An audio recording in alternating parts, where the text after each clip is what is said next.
हरे कृष्णा। भगवत गीता की इस वीडियो में हम पढ़ेंगे चौथे अध्याय का 33वां श्लोक 4.33। यहाँ भगवान कह रहे हैं, हे परंतप, द्रव्य यज्ञ से ज्ञान यज्ञ श्रेष्ठ है। ये द्रव्य यज्ञ क्या है? अपने धन का दान। बहुत सारे लोग अपने बिजनेस में, अपनी जॉब में, अपने परिवार में बिजी रहते हैं। वो पैसा कमाते हैं। पैसा कमाने के बाद वो बहुत ज़्यादा सेवा नहीं कर पाते। उनको लगता है यार मेरे से नहीं हो पाएगी, मैं तो अपने काम धंधे में बिजी हूँ। लेकिन वो कर्म योगी होते हैं, वो कर्म का फल भगवान की सेवा में अर्पित करते हैं। अब यहाँ पर देखा जाए तो व्यापारी के लिए या किसी जॉब वाले के लिए भी उसके कर्म का फल क्या है? प्रॉफिट, पैसा। वो उस पैसे का कुछ हिस्सा जो उसको ठीक लगे, शास्त्र 10% की बात करते हैं, कुछ 5 करते हैं, कुछ कम करते हैं, कुछ और ज़्यादा भी करते हैं। मैंने सुना है, मैं श्योर नहीं हूँ, कि टाटाज जो हैं वो अपनी इनकम का 2/3 66% जो है वो ट्रस्ट में डाल के स्पिरिचुअल और रिलीजियस एक्टिविटीज़ और जो सोशल सर्विसेज वगैरह करते हैं। महान है अगर ये सत्य है तो। बाकी हमेशा देखा मैंने रतन टाटा जो है वो मेरे ख्याल से कोरोना के टाइम पर तो शायद 1000 करोड़ या 1500 करोड़ रुपए उन्होंने डोनेट किए थे। लेकिन मेरा डेटा हो सकता है गलत हो, मैं सब अंदाजे से याद के आधार पर बोल रहा हूँ। तो अलग अलग रहता है, लेकिन ये कर्म योग है, अपने कर्मों के फल को भगवान को अर्पित करना। यानी आपने वो कैश जो है वो डोनेट कर दिया, और वो वृद्धाश्रम में दिया, अनाथ आश्रम में दिया, गौ आश्रम में दिया, हैं कहीं चिकित्सालय में दे दिया, कहीं विद्यालय में दे दिया। तो ये गुड है। अगर आप भगवान की सेवा के प्रचार में जैसे मान लेते मेरे जैसे किसी व्यक्ति को आपने प्रचार में हेल्प करने के लिए दे दिया, तो ये सब क्या आया? ये सब है द्रव्य यज्ञ। लेकिन भगवान कह रहे हैं इससे ज्ञान यज्ञ श्रेष्ठ है। दिव्य ज्ञान, आध्यात्मिकता में जो सेवा है, आध्यात्मिकता का जो ज्ञान है। अब जैसे जब हम भगवत गीता पढ़ते जाएंगे तो एंड में पहुंचेंगे, 18वें अध्याय में भगवान कहेंगे कि जो मेरे भगवत गीता का ये ज्ञान फॉरवर्ड करता है, इस ज्ञान का प्रचार करता है, वो भक्त मुझे सबसे ज़्यादा प्रिय है। मतलब फ्रैंकली वहाँ भगवान ये नहीं कह रहे कि जो भगवत गीता के प्रचार के लिए कैश डोनेट करता है वो मुझे अत्यधिक प्रिय है ना।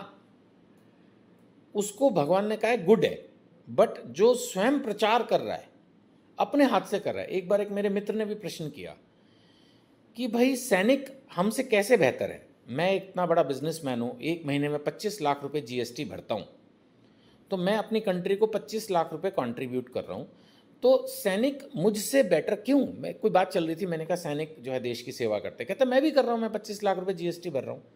लॉजिक उसका सही था, लेकिन अब यहाँ पर भी वही पॉइंट है कि द्रव्य यज्ञ से ज्ञान यज्ञ श्रेष्ठ है। मैंने उसको कहा भाई साहब आप कर्म योगी हो, वो भक्ति योगी है। उसको समझाया मैंने कैसे आप कर्म योगी हो। आप अपने कर्म का फल भगवान को दे रहे हो, इनकम टैक्स की, गवर्नमेंट को दे रहे हो इनकम टैक्स की फॉर्म में, जीएसटी की फॉर्म में, लेकिन वो डायरेक्ट अपना शरीर, अपना मन तन लगा रहा है देश की सेवा में, इसलिए सैनिक आपसे बेटर माना जाएगा।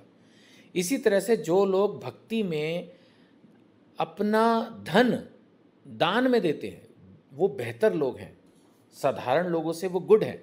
लेकिन उनसे बेटर कौन है? जो स्वयं भगवत गीता का प्रचार करते हैं, शास्त्रों का प्रचार करते हैं, सेवा अपने हाथ से करते हैं। जैसे भंडारे के लिए दान देना और एक खड़े होकर भंडारे में पहले भंडारा बनवाना और फिर बड़ी श्रद्धा के साथ लोगों को खिलाना, ये नेचुरली उससे बेटर होगा। यहाँ पर ये चीज़ भगवान ने एस्टैब्लिश कर दी है कि द्रव्य यज्ञ से ज्ञान यज्ञ श्रेष्ठ है।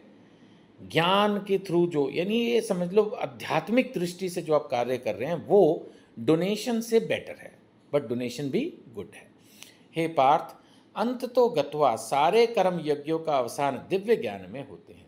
यानी अल्टीमेटली एंड तो वही है।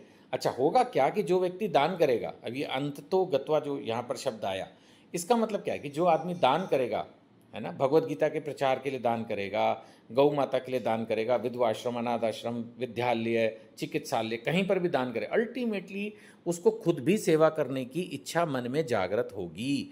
तो कहने का मतलब क्या है कि वो द्रव्य यज्ञ से अपने आप धीरे धीरे ग्रेजुअली ज्ञान यज्ञ की तरफ शिफ्ट करेगा।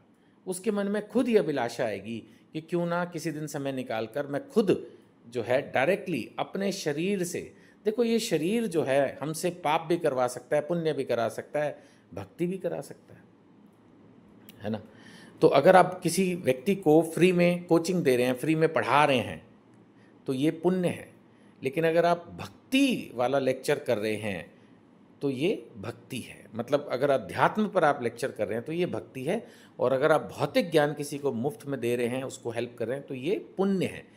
पुण्य और भक्ति, कुछ लोग कहते हैं जी हमें फ़र्क नहीं समझ में आता, तो ये फ़र्क है।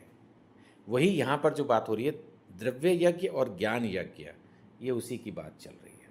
ठीक है, चलिए अगला श्लोक बहुत महत्वपूर्ण है, उसको मैं अलग से कवर करना चाहता हूँ। वेरी वेरी इंपॉर्टेंट श्लोक का 4.34, बड़े काम की बातें उसमें लिखी हुई हैं। तो इस श्लोक की एक्सप्लेनेशन को यहीं ख़त्म करते हैं, अगला श्लोक अलग से लेंगे 4.34। ध्यान से पढ़ते रहिए। हरे कृष्ण।